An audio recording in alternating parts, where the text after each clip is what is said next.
നാട്ടിൽ നിങ്ങൾ മാസ്റ്റേഴ്സ് ചെയ്യുന്ന സമയത്ത് നിങ്ങൾക്ക് ഒരു എക്സ്ചേഞ്ച് സ്റ്റുഡൻ്റ് ആയിട്ട് ജർമ്മനിയിൽ വന്ന് നിങ്ങൾക്ക് ഫണ്ടിങ്ങോട് കൂടി ഒരു സെമസ്റ്റർ കംപ്ലീറ്റ് ചെയ്യാം. അങ്ങനെ ഇവിടെ ഒരു എക്സ്ചേഞ്ച് സ്റ്റുഡൻ്റ് ആയിട്ട് വന്ന ഒരു ആളെയാണ് നിങ്ങൾ യൂറോപ്യൻ സഞ്ചാരി സ്റ്റോറീസിലൂടെ ഇന്ന് പരിചയപ്പെടാൻ പോകുന്നത്. അപ്പോൾ എല്ലാവർക്കും യൂറോപ്യൻ സഞ്ചാരി സ്റ്റോറീസിലേക്ക് സ്വാഗതം.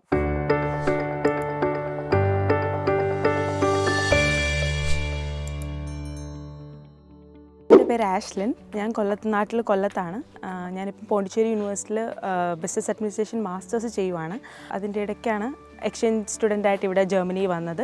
ഇവിടെ പഠിക്കുന്നത് കോബ്ലൻസ് യൂണിവേഴ്സിറ്റി ഓഫ് അപ്ലൈഡ് സയൻസിൽ റെയ്നാർ ക്യാമ്പസിലാണ്. ആഷ്ലിൻ ഇപ്പോൾ ഇവിടെ ഒരു എക്സ്ചേഞ്ച് സ്റ്റുഡൻ്റ് ആയിട്ടല്ലേ വന്നേക്കുന്നത്? അപ്പം ശരിക്കും എന്താണ് ഈ എക്സ്ചേഞ്ച് പ്രോഗ്രാം? നമ്മൾ മാസ്റ്റേഴ്സോ ബാച്ചിലേഴ്സോ ചെയ്തുകൊണ്ടിരിക്കുമ്പോൾ നമുക്ക് ഒരു സെമസ്റ്റർ എക്സ്ചേഞ്ച് സ്റ്റുഡൻ്റായിട്ട് യൂറോപ്പിലോ അല്ലെങ്കിൽ അബ്രോഡ് എവിടെ വേണമെങ്കിലും പഠിക്കാം. അതാണ് എക്സ്ചേഞ്ച് പ്രോഗ്രാം എന്ന് പറയുന്നത്. ഓവറോൾ സിമ്പിളായിട്ട് പറയുകയാണെങ്കിൽ ആ ഒരു സെമസ്റ്റർ ഇവിടുത്തെ നമ്മൾ ഏത് യൂണിവേഴ്സിറ്റിയിലാണോ വരുന്നത് ആ യൂണിവേഴ്സിറ്റിയിലെ രീതി അനുസരിച്ച് പഠിക്കുക. അതാണ് സിമ്പിളായിട്ട് പറഞ്ഞാൽ എക്സ്ചേഞ്ച് സ്റ്റുഡൻറ്റ് പ്രോഗ്രാം എന്ന് പറയുന്നത്. അത് ഫണ്ടഡും ഉണ്ട്, നോൺ ഫണ്ടഡും ഉണ്ട്. യൂറോപ്യൻ യൂണിയൻ്റെ ആകുമ്പോൾ അത് മോസ്റ്റ്ലി ഫണ്ടഡ് ആയിരിക്കും, പക്ഷേ ഫണ്ടഡ് അല്ലാത്തതും ഉണ്ട്. ആഷ്ലിൻ പറഞ്ഞല്ലോ എക്സ്ചേഞ്ച് പ്രോഗ്രാം ഫണ്ടഡും ഉണ്ട്, നോൺ ഫണ്ടഡും ഉണ്ട്. അപ്പം ശരിക്കും ആഷ്ലിൻ്റെ എക്സ്ചേഞ്ച് പ്രോഗ്രാം ഫണ്ടഡ് ആണോ? അതെ, എൻ്റെ എക്സ്ചേഞ്ച് പ്രോഗ്രാം ഫണ്ടഡ് ആണ്. എനിക്ക് ഇറാസ്മസ് പ്ലസ് എന്ന സ്കോളർഷിപ്പാണ് കിട്ടിക്കൊണ്ടിരിക്കുന്നത്. കറൻ്റ്ലി പോണ്ടിച്ചേരി പഠിക്കുമല്ലായിരുന്നോ, അപ്പോൾ അവിടുന്ന് ഒരു സെമസ്റ്റർ ചെയ്യാനായിട്ട് വന്നു. അപ്പോൾ എൻ്റെ ട്രാവൽ എക്സ്പെൻസ്, എൻ്റെ ലിവിങ് എക്സ്പെൻസ് എല്ലാം ഈ ഒരു ഫണ്ടിങ്ങിനകത്ത് ഇൻക്ലൂഡഡ് ആണ്. അതേസമയം ബാച്ചിലേഴ്സ് കഴിഞ്ഞ് ഇവിടെ മാസ്റ്റേഴ്സ് ചെയ്യാൻ താല്പര്യമുള്ളവർ ഉണ്ടെങ്കിൽ അവർക്ക് ഇറാസ്മസ് മുണ്ടസ് സ്കോളർഷിപ്പ് വഴി ഇവിടെ വന്ന് പഠിക്കാം.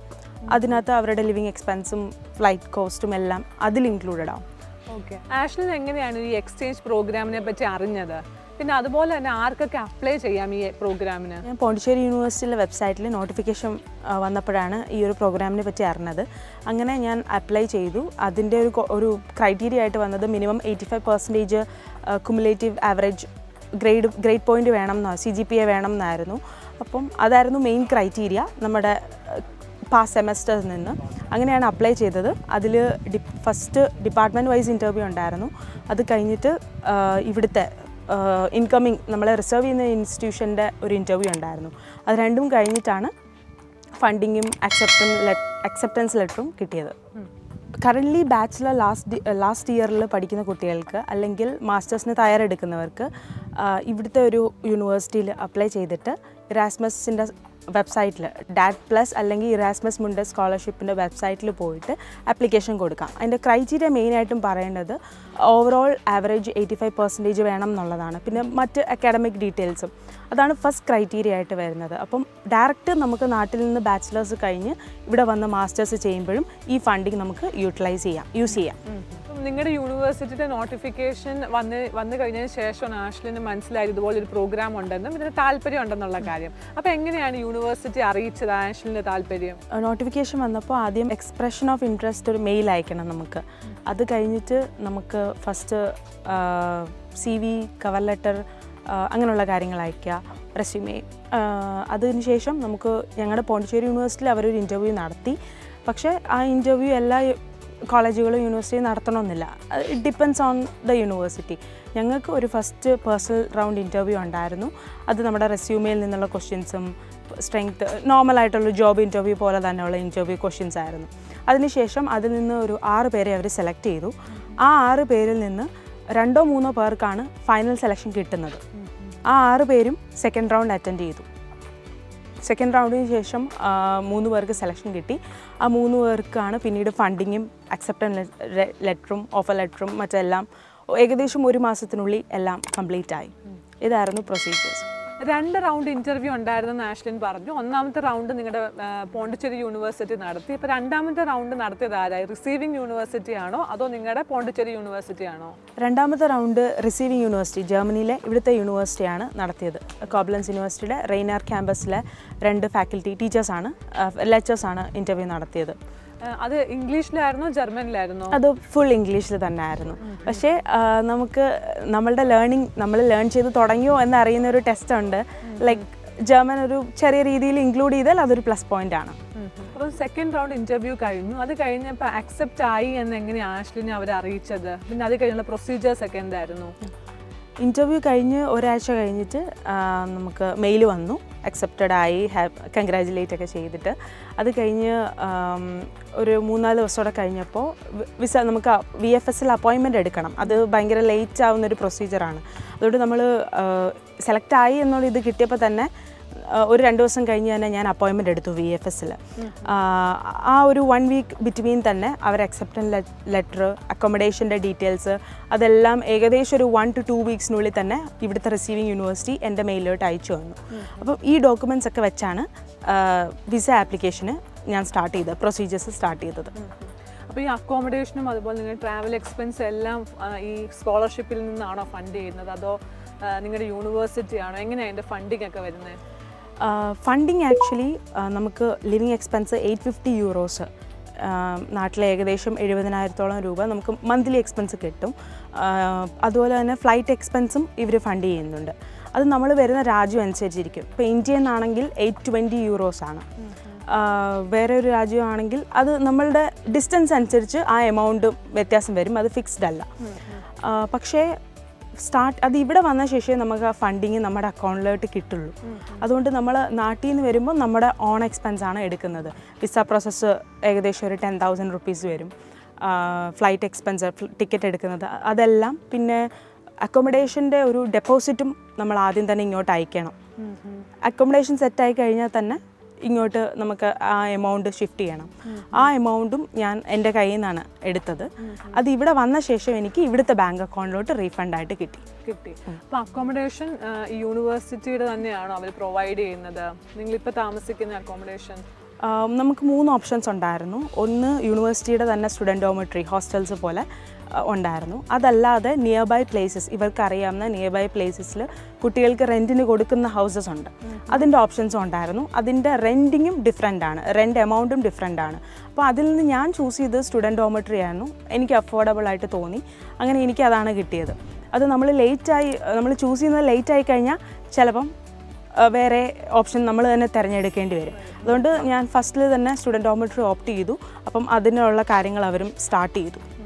അത് ഓക്കെ ആയി കഴിഞ്ഞാൽ റൂം സെറ്റായി എന്നുള്ള ഇത് വന്നപ്പോൾ ഡെപ്പോസിറ്റും ഫസ്റ്റ് മന്ത് റെൻറ്റും ഞാൻ നാട്ടിൽ നിന്ന് ഇങ്ങോട്ട് അയച്ചു കൊടുത്തു. വിസ പ്രൊസീജിയേഴ്സ് ഒക്കെ എന്തൊക്കെയായിരുന്നു? ഏത് വിസയിലാണ് ഇപ്പം ആഷ്ലിൻ ഇവിടെ വന്നേക്കുന്നത്? ഞാനിപ്പം വന്നേക്കുന്നത് സ്റ്റുഡൻറ്റ് വിസയിലാണ്. ഫോർ 6 months ടേമിൽ മാർച്ച് മുതൽ ഓഗസ്റ്റ് 31 വരെയുള്ള വിസയിലാണ് വന്നേക്കുന്നത്. അതിൻ്റെ പ്രൊസീജിയേഴ്സ് ആദ്യം VFSൽ അപ്പോയിൻമെൻറ്റ് എടുത്തു. ഡോക്യുമെൻറ്റ്സ് റിക്വയർ ആയത് ഒന്നാമത്തത് ആപ്ലിക്കേഷൻ, വിസയുടെ അല്ല ആപ്ലിക്കേഷൻ ഫോം, ദെൻ ഒരു കവറിംഗ് ലെറ്റർ നമ്മൾ തന്നെ എഴുതിയതോ അല്ലെങ്കിൽ പ്രിൻ്റ് ഔട്ടോ ആയാലും മതി. പിന്നെ തേർഡ്ലി അക്സെപ്റ്റൻസ് ലെറ്റർ, നമ്മുടെ ഇവിടുത്തെ ജർമ്മൻ യൂണിവേഴ്സിറ്റിയിൽ നിന്നുള്ള acceptance letter, offer letter, accommodation confirmation letter. പിന്നെ ഇൻ കേസ് ചില കേസുകളിൽ നമുക്ക് 1 month എക്സ്പെൻസിൻ്റെ ഒരു പേപ്പർ കൂടെ ചോദിക്കാനുണ്ട്. ബ്ലോക്ക്ഡ് അക്കൗണ്ട് അറൗണ്ട് 1 lakh, അത് ഓപ്ഷണലാണ്. അപ്പോൾ ഇത്രയും പ്രൊസീജിയേഴ്സ് വെച്ചാണ് ഞാൻ വിസയ്ക്ക് അപ്ലൈ ചെയ്തത്. ആദ്യത്തെ മാസത്തെ മാത്രം കാണിച്ചാൽ മതിയായിരുന്നു? ആദ്യത്തെ മാസത്തെ മാത്രം കാണിച്ചാൽ മതിയായിരുന്നു. അത് it depends on the person who is checking. ആരാണ് ഇത് നമ്മളെ VFSൽ നമ്മൾ അറ്റൻഡ് ചെയ്യുന്ന ആ ഒരു പേഴ്സൺ, അതനുസരിച്ചിരിക്കും. അപ്പോൾ എനിക്ക് ഒരു ബ്ലോക്ക്ഡ് അക്കൗണ്ടിൻ്റെ ഒരു സർട്ടിഫിക്കറ്റ് ചോദിച്ചിരുന്നു, ഒരു പേപ്പർ ചോദിച്ചിരുന്നു ബാങ്കിൽ നിന്നുള്ളത്. ബാക്കിയെല്ലാം അതുപോലെ തന്നെ. ആഷ്ലിൻ പറഞ്ഞല്ലോ ഇതുപോലെ നമ്മൾ അവിടെ ഇരിക്കുന്ന ആളെ ഡിപ്പെൻഡ് ചെയ്തിരിക്കും നമ്മൾ ഫസ്റ്റ് മന്തിലെ ബ്ലോക്ക്ഡ് എമൗണ്ട് കാണിക്കണോ വേണ്ടയോ എന്നുള്ളത്. അപ്പോൾ നമുക്ക് എങ്ങനെ അറിയാൻ പറ്റും നമ്മൾ ഇത് ചെയ്യണോ വേണ്ടയോ എന്നുള്ളത്? ഒരു പ്രിക്കോഷൻ എന്ന രീതിയിൽ ഒരു 1 lakh എമൗണ്ട് ഒരു ബാങ്ക് സ്റ്റേറ്റ്മെൻറ്റ് നമ്മുടെ കയ്യിൽ അതിൻ്റെ ഒരു പേപ്പർ വെച്ചിരിക്കുന്നത് നല്ലതായിരിക്കും. ഒരു പ്രിക്കോഷൻ എന്ന രീതിയിൽ അത് നേരത്തെ പറഞ്ഞ പോലെ ഡിപ്പെൻഡ് ഓൺ പേപ്പർ, അത് ചോദിക്കാതിരിക്കാം. മാത്രമല്ല ഇവിടെ എന്തെങ്കിലും എമർജൻസി വന്നാൽ അത് യൂട്ടിലൈസ് ചെയ്യാമല്ലോ, അതാണ് പറയുന്നത്. ആഷ്ലിൻ എങ്ങനെ അറിഞ്ഞു ഇത് കൈ കൊണ്ടുപോകണം എന്നുള്ളത്? അത് ഞാൻ സമ്മർ സെമസ്റ്ററിലാണ് ഇവിടെ വന്നത്. ഇതിനു മുമ്പ് വിൻ്റർ സെമസ്റ്ററിൽ എൻ്റെ ക്ലാസ്മേറ്റ്സ്, എൻ്റെ സീനിയേഴ്സും ഇവിടെ വന്നിട്ടുണ്ടായിരുന്നു. അപ്പം അവരാണ് ഇതിനുള്ള ഗൈഡൻസ് ഒക്കെ തന്നത്, ഇന്നെല്ലാം പേപ്പർ കൊണ്ടുപോകണം എന്നുള്ളത്. അപ്പം ഒരു കുട്ടിയോട് ഇത് ചോദിച്ചിരുന്നു, എന്നാൽ വേറൊരു കുട്ടിയോട് ചോദിച്ചിരുന്നില്ല. അപ്പം ആ ഒരു ഇത് വെച്ചാണ് പറഞ്ഞത്, കയ്യെ കരുതിയേക്ക്, ഇൻ കേസ് നമുക്ക് ആവശ്യം വന്നാലോ എന്ന് കരുതിയാണ് നമ്മൾ കയ്യിൽ വെച്ചത്. ആവശ്യം വന്നു കഴിഞ്ഞാൽ കൊടുക്കാന്നുള്ള രീതിയിൽ. അതെ. ഒരു എക്സ്ചേഞ്ച് സ്റ്റുഡൻ്റ് ആയിട്ട് വന്ന ആഷ്ലിൻ്റെ ഇനീഷ്യൽ ഫ്യൂ ഡേയ്സ് എങ്ങനെയായിരുന്നു? ഞങ്ങൾക്കിവിടെ ഒരു റിസീവിങ് ഓഫീസർ ഉണ്ടായിരുന്നു. അപ്പം ഓഫീസറാണ് ഞങ്ങളെ എല്ലാ ഗൈഡൻസും നടത്തിയത്. ഫസ്റ്റിലെ തന്നെ സിറ്റി രജിസ്ട്രേഷൻ, നമ്മളിവിടെ സ്റ്റേ ചെയ്യാൻ വന്നതിൻ്റെ രജിസ്ട്രേഷൻ പോയി ചെയ്തു. ഒരു സെക്കൻഡ് ഡേ തന്നെ പോയി ചെയ്തു.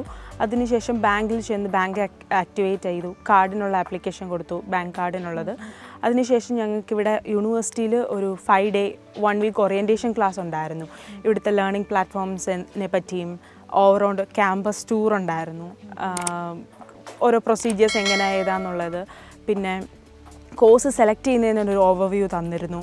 ഏതൊക്കെ കോഴ്സ് സെലക്ട് ചെയ്യാം. മിനിമം 30 credit ആണ് പറയുന്നത് ഒരു സെമസ്റ്ററിലേക്കുള്ളത്. അപ്പം നമ്മുടെ ഇൻട്രസ്റ്റ് അനുസരിച്ച് നമുക്ക് ഇഷ്ടമുള്ള കോഴ്സസ് ചൂസ് ചെയ്യാം. അപ്പോൾ അതായിരുന്നു ഈ ഓറിയൻറ്റേഷൻ വീക്ക് 5 days ഞങ്ങൾക്ക് പറഞ്ഞു തന്നത്. ഇവിടെ നിങ്ങൾ ഈ പ്രോഗ്രാമിൽ എന്താ പഠിക്കുന്നത്, അല്ലെങ്കിൽ എന്തൊക്കെയാണ് ചെയ്യുന്നത് ഇവിടെ? ഞാൻ നാട്ടിൽ മാസ്റ്റേഴ്സ് ആണല്ലോ പഠിക്കുന്നത്, ബിസിനസ് അഡ്മിനിസ്ട്രേഷൻ മാസ്റ്റേഴ്സാണ് ചെയ്യുന്നത്. അപ്പം ഇവിടെ അത് ബിസിനസ് അഡ്മിനിസ്ട്രേഷൻ ഒരു ഡിപ്പാർട്ട്മെൻ്റ് ഉണ്ട്. അപ്പം നമ്മൾ വരുന്നതിന് മുമ്പ് തന്നെ ഒരു ലിസ്റ്റ് ഓഫ് കോഴ്സസ് ഇംഗ്ലീഷിൽ ടീച്ച് ചെയ്യുന്ന, ഇംഗ്ലീഷ് അവൈലബിൾ ആയിട്ടുള്ള ലിസ്റ്റ് ഓഫ് കോഴ്സസ് നമുക്ക് തന്നു. അതിൽ നിന്ന് നമുക്ക് ഇഷ്ടമുള്ളത് ചൂസ് ചെയ്യാം. മിനിമം 30 credit വേണം എന്നുള്ളൊരു ക്രൈറ്റീരിയ മാത്രമേ ഉള്ളൂ, മിനിമം. അതിന് മേലോട്ട് പോവാം. അപ്പം എനിക്കിഷ്ടമുള്ള, എനിക്ക് ഇൻട്രസ്റ്റ് ആയിട്ടുള്ള കുറച്ച് സബ്ജക്ട്സ് ഞാൻ ചൂസ് ചെയ്യുക. Like marketing, case study, advanced innovation and management, അങ്ങനത്തെ കുറച്ച് കോഴ്സസ് ഞാൻ സെലക്ട് ചെയ്തിരുന്നു. അതുകൂടാതെ തന്നെ എനിക്കൊരു പ്ലസ് അഡ്വാൻറ്റേജ് ആയിട്ട് വന്നത് അക്കാഡമിക് ഇൻറ്റേൺഷിപ്പ് ഇവിടെ കൊടുക്കുന്നുണ്ടായിരുന്നു. ഞങ്ങളുടെ ഇവിടുത്തെ മാനേജ്മെൻറ്റ് ഡിപ്പാർട്ട്മെൻറ്റ്, സ്പാഹൻ ഇൻ്റർനാഷണൽസ് എന്ന് പറയും, അവർ അക്കാഡമിക് ഇൻറ്റേൺഷിപ്പ് സ്റ്റുഡൻസിന് കൊടുക്കുന്നുണ്ട്. അപ്പം അതിനും എനിക്ക് ക്വാളിഫിക്കേഷൻ, അതിനും എനിക്ക് സെലക്ഷൻ കിട്ടിയിരുന്നു. അപ്പം ഒരു ഇൻറ്റേൺഷിപ്പിനുള്ള ക്രെഡിറ്റ് എന്ന് പറയുന്നത് 15 credit. അപ്പം ഇൻറ്റേൺഷിപ്പ് മാറ്റി ബാക്കി 15 creditനുള്ള സബ്ജക്ട്സ് അല്ലെങ്കിൽ കോഴ്സസ് ചൂസ് ചെയ്താൽ മതിയായിരുന്നു എനിക്ക്. സോ അക്കാഡമിക് ഇൻറ്റേൺഷിപ്പും കൂടെ ഇൻവോൾവ് ആയതുകൊണ്ട് തന്നെ ഇതിൻ്റെ സ്കെഡ്യൂൾസ് നമുക്ക് തന്നെ ചൂസ് ചെയ്യുന്നുള്ള രീതിയിലായിരുന്നു. ഇൻറ്റേൺഷിപ്പ് സ്ലോട്ട് എനിക്ക് തന്നെ ചൂസ് ചെയ്യാം. എൻ്റെ കോഴ്സുമായിട്ടത് ക്ലാഷ് ആവാതെ ഞാൻ തന്നെ അത് പ്ലേസ് ചെയ്താൽ മതിയായിരുന്നു. അങ്ങനെയാണ് ഇവിടുത്തെ പ്രൊസീജിയേഴ്സ്, സ്റ്റഡിയിങ് പ്രൊസീജിയേഴ്സ് നടക്കുന്നത്. നാട്ടിലിപ്പോൾ 3 semester കഴിഞ്ഞാലേ ആഷ്ലിൻ ഇങ്ങോട്ട് വരുന്നത്. അപ്പം ഇവിടെ പഠിക്കുമ്പോഴും അതുപോലെ നാട്ടിൽ പഠിച്ചപ്പോഴും തോന്നിയ വ്യത്യാസങ്ങൾ എന്തൊക്കെയാണ്? ക്വാളിറ്റി ഓഫ് എഡ്യൂക്കേഷൻ ഒക്കെ ഇവിടെ എങ്ങനെയാണെന്ന് ആഷ്ലിൻ്റെ ഒരു അനുഭവം? എൻ്റെ ഒരു എക്സ്പീരിയൻസിൽ ഇവിടെ കുറച്ചുകൂടെ എല്ലാം പ്രാക്ടിക്കൽ ഓറിയൻറ്റഡ് ആണ്. എടുക്കുന്ന കോഴ്സ് എല്ലാം ആക്ടിവിറ്റി ബേസ്ഡ് ആണ്. നമ്മൾക്കൊരു സ്പേസ് കിട്ടും. നമ്മളുടെ ഒരു 1 way കമ്മ്യൂണിക്കേഷൻ അല്ല, എപ്പോഴും ഒരു 2 way കമ്മ്യൂണിക്കേഷനാണ് ഇവിടെ നടക്കുന്നത്, സ്റ്റുഡൻറ്റും ലെക്ചറും തമ്മിൽ. നമ്മുടെ നാട്ടിലെന്ന് പറഞ്ഞാൽ കുറച്ചുകൂടെ തിയറി ഓറിയൻറ്റഡ് ആണ്. നമ്മൾ കൂടുതൽ മഗ്ഗപ്പ് ചെയ്യുന്നു, അത് എക്സാമിന് എഴുതി വെക്കുന്നു, മെമ്മറി രീതിയിലാണ്. പക്ഷേ ഇവിടെ എല്ലാം നമ്മളൊരു ചെറിയ പോർഷൻ പഠിച്ചാൽ തന്നെ അതിൻ്റെ പ്രാക്ടിക്കൽ വശം അപ്പം തന്നെ ക്ലാസ്സിൽ ചെയ്യും. ആ ആക്ടിവിറ്റിയിൽ നിന്ന് എന്ത് പഠിച്ചു എന്നുള്ളത് നമ്മൾ റിയലൈസ് ചെയ്യും. ഒരു കുഞ്ഞു ഗ്രൂപ്പായിരിക്കും, മാക്സിമം ഒരു 20 students ഒക്കെ കാണത്തുള്ളൂ. അതുകൊണ്ട് തന്നെ നന്നായിട്ട് ഇൻട്രാക്ഷൻ നടക്കും സ്റ്റുഡൻസ് തമ്മിൽ. പിന്നെ ഒരു മിക്കതും ടീം ബേസ്ഡ് വർക്ക്സ് കുറേ തരും. അതുകൊണ്ട് തന്നെ ടീമിൽ വർക്ക് ചെയ്യാനുള്ള നമ്മുടെ സ്കില്ലും ഒത്തിരി ഇമ്പ്രൂവ് ആവും. നമ്മൾ അതിനെ ഒരു MBA പോലൊരു കോഴ്സ് തന്നെ ആകുമ്പം അത് പ്രൊഫഷണൽ രീതിയിൽ വളരെയധികം എന്നെ ഹെൽപ്പ് ചെയ്തിട്ടുണ്ട്, കുറേ കാര്യങ്ങൾ പഠിക്കാനും ഇമ്പ്രൂവ് ചെയ്യാനും. ആഷ്ലിൻ ഇങ്ങോട്ട് വരുന്നതിന് മുന്നേ ലാംഗ്വേജ് പഠിച്ചായിരുന്നോ, ജർമ്മൻ, അതോ ഇവിടെ വന്നിട്ട് പഠിച്ചായിരുന്നോ? ഞാൻ വരുന്നതിന് മുമ്പിട്ട് പഠിച്ചിട്ടില്ല. ഇവിടെ വന്നിട്ട് ഞങ്ങൾക്കൊരു കമ്പൽസറി കോഴ്സാണ് ജർമ്മൻ A1 എന്നുള്ളത്. അത് വരുന്ന ഏത് സ്റ്റുഡൻറ്റിനും നമ്മുടെ ലെവൽ ഓഫ് ജർമ്മൻ അനുസരിച്ച് ഇവർ തന്നെ അലോട്ട് ചെയ്ത് തരും. അപ്പം ഞങ്ങളുടെ കൂട്ടത്തിൽ തന്നെ ജർമ്മൻ ഓൾറെഡി അറിയാവുന്ന, ബേസിക്സ് അറിയാവുന്ന കുട്ടികളുണ്ടായിരുന്നു. അപ്പം അവർ ഡയറക്റ്റ്ലി ജർമ്മൻ A2 കോഴ്സിന് അവർ അലോട്ട് ചെയ്തു. അപ്പോൾ ഞാൻ ഒന്നും പഠിച്ചിട്ടില്ല. അപ്പം ഞാൻ ജർമ്മൻ A1 കോഴ്സിന് ഇവർ അലോട്ട് ചെയ്തു. അതൊരു കമ്പൽസറി കോഴ്സാണ് ഇവിടെ. ഈ എക്സ്ചേഞ്ച് പ്രോഗ്രാമിന് വന്ന് യൂണിവേഴ്സിറ്റിയിലുള്ളൊരു എക്സ്പീരിയൻസ് ആഷ്ലിൻ ഷെയർ ചെയ്തു ഇപ്പം. പക്ഷേ ജർമ്മനിയിൽ വന്നു കഴിഞ്ഞുള്ളൊരു എക്സ്പീരിയൻസ് എങ്ങനെയായിരുന്നു ഈ പഠിത്തത്തിനപ്പുറം? ആദ്യം ഒരു ലാംഗ്വേജ് ബാരിയർ ഉണ്ടായിരുന്നു. എല്ലായിടത്തും നമ്മൾ സൂപ്പർ മാർക്കറ്റിൽ ചെല്ലുമ്പോഴായിരിക്കും സാധനങ്ങളൊക്കെ ചൂസ് ചെയ്യുമ്പോൾ ആദ്യമൊക്കെ ഇച്ചിരി കഷ്ടപ്പെട്ടു. പക്ഷേ ഗൂഗിൾ ട്രാൻസ്ലേറ്റർ വെച്ചാണ് കൂടുതലും അത് ഹെൽപ്പ് ചെയ്തു ഒത്തിരി. പിന്നെ ഞങ്ങളുടെ കൂടെ 20 സ്റ്റുഡൻസ് ഉണ്ട്, മറ്റു ഇൻ്റർനാഷണൽ സ്റ്റുഡൻസ് ഉണ്ട്. അവരും എന്നെപ്പോലെ തന്നെ ലാംഗ്വേജ് അറിയില്ല, പല രാജ്യത്തു നിന്ന് വന്നതാണ്. അപ്പം അവരുമായിട്ടുള്ള ഇൻട്രാക്ഷൻ അവരുടെ കൾച്ചറും അവരുടെ ഫുഡിനെ പറ്റിയൊക്കെ ഒത്തിരി അറിഞ്ഞു. എൻ്റെ കൂടെ ഒരു സ്റ്റുഡൻ്റ് കൂടെ ഉണ്ട് ഇന്ത്യയിൽ നിന്ന്. അപ്പോൾ നമ്മുടെ ഇന്ത്യൻ കൾച്ചറും ഫുഡും ഒക്കെ ഷെയർ ചെയ്തു. ഒരുമിച്ച് കുക്കിംഗ് പാർട്ടീസൊക്കെ അറേഞ്ച് ചെയ്തു, ഒരുമിച്ച് ഫിലിം കാണാനൊക്കെ പോയി. അതൊക്കെ ഒരു മെമ്മറബിൾ മൊമെൻറ്റ്സ് ആയിരുന്നു ആക്ച്വലി. അതുപോലെ തന്നെ ഞങ്ങൾ ഒത്തിരി ട്രാവൽ പ്ലാനിങ് നടത്തിയിരുന്നു. ഞങ്ങൾക്ക് നല്ലൊരു ബാലൻസ് ഉണ്ട്. നമ്മൾ പഠിക്കുന്ന നമ്മുടെ സ്റ്റുഡൻറ്റ് ലൈഫും പിന്നെ അല്ലാത്ത പേഴ്സണൽ ലൈഫും തമ്മിൽ നല്ല ബാലൻസ് ഉണ്ട് ഇവിടെ. അത് നമുക്ക് ഒരു പെർഫെക്റ്റ് ടൈം നമുക്ക് ലെഷർ ടൈമായിട്ട് കിട്ടുന്നുണ്ട്. അതുകൊണ്ട് തന്നെ നമുക്ക് യൂറോപ്പിൽ എവിടെ വേണമെങ്കിലും നമുക്ക് ട്രാവൽ അറേഞ്ച് ചെയ്ത് പ്ലാൻ ചെയ്ത് നമുക്ക് പോവാം. പിന്നെ ഇറാസ്മസ് സ്കോളർഷിപ്പ് വഴി വന്നതുകൊണ്ട് തന്നെ ഒരു പ്ലസ് പോയിൻ്റ് എന്ന് പറയുന്നത് ഇറാസ്മസ് സ്കോളർഷിപ്പ് ഡിഫറെൻറ്റ് നാഷണാലിറ്റിയിലുള്ള സ്റ്റുഡൻസ് യൂറോപ്പിൽ എവിടെയെങ്കിലും ട്രാവൽ ചെയ്യുമ്പം അതിനുള്ള അലവൻസ് ഇവർ തരുന്നുണ്ട്. പക്ഷേ ഒരു ക്രൈറ്റീരിയ ആയിട്ട് പറയുന്നത് ഡിഫറെൻറ്റ് നാഷണാലിറ്റിയിലുള്ള ആളുകളായിരിക്കണം ഒരുമിച്ച് പോകുന്നുള്ളത്. അങ്ങനെ ഞങ്ങളിപ്പം സ്പെയിൻ പോയി, പാരീസ് പോയി, നെതർലാൻഡ്സ് ഒക്കെ പോയിരുന്നു ഗ്രൂപ്പ് ഓഫ് സ്റ്റുഡൻസ് ആയിട്ട്. അപ്പം അതും ഒരു പ്ലസ് പോയിൻ്റാണ്. നമുക്ക് വീക്കെൻഡ്സിൽ എല്ലാവരും കൂടെ ചേർന്ന് പ്ലാൻ ചെയ്ത് 2 ഡേയ്സോ 3 ഡേയ്സോ ട്രിപ്പ് പോവാം. അത് ഭയങ്കര ഒരു ജസ്റ്റ് നമ്മൾ ജർമ്മനി മാത്രം വന്നതല്ല, ഏകദേശം ഒരു 5 കൺട്രീസ് ആസ് ഓഫ് നൗ ഞങ്ങളിപ്പം വിസിറ്റ് ചെയ്തു, മോർ ദാൻ 5 കൺട്രീസ്. അപ്പോൾ അതൊരു പ്ലസ് പോയിൻ്റ് തന്നെയാണ് എക്സ്ചേഞ്ച് സ്റ്റുഡൻ്റായിട്ട് വരുന്നത് കൂടെ. അപ്പം ഈ എക്സ്ചേഞ്ച് പ്രോഗ്രാം ഓഗസ്റ്റിൽ കഴിയുമെന്ന് പറഞ്ഞു. അപ്പം ഇനി എന്താണ് ആഷ്ലിൻ്റെ ഫ്യൂച്ചർ പ്ലാൻസ്? ഇവിടെ തന്നെ ജോലി നോക്കുന്നുണ്ടോ, അതോ നാട്ടിൽ പോയിട്ട് ഇനി ബാക്കി അവിടെ എന്തെങ്കിലും കോഴ്സ് ചെയ്യാനായിട്ടാണോ, എങ്ങനെയാണ്? ഞാൻ ആസ് ഓഫ് നൗ ഇപ്പോൾ തീരാറായി, ക്ലാസ്സുകളൊക്കെ തീരാറായി.